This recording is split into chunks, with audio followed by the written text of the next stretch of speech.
Minister and Vice President Khalid Baha replacing him with two loyalists. Abdurrabbu Mansour Hadi said in a statement that Baha's removal was due to what he called government failures. The move comes just a week before a ceasefire kicks in. Mariana Hond has more. Khalid Baha was once promoted as the man to bring Yemen's warring factions together.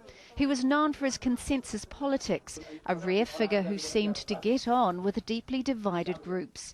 But just a year after his appointment as Vice President and Prime Minister, Baha is gone. A casualty, his president says, of his deputy's failure to deliver the governments that Yemen needs.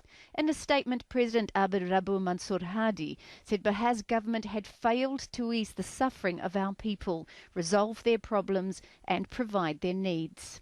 Hadi has appointed two men to replace Baha, both of them supporters of the president.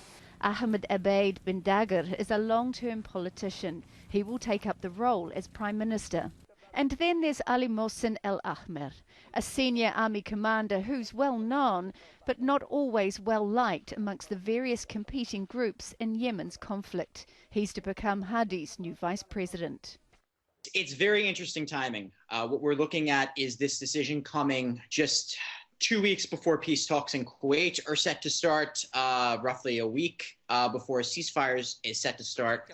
And we're seeing the replacement of Khalid Baha, and he's being replaced with Ali Mohsen El Ahmar as vice president, a former military right-hand man of his now adversary, Ali Abdullah Saleh, Yemen's former president.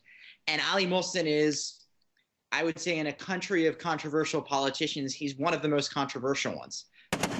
Despite the talk of peace, fighting on the ground continues, and at a heavy human cost.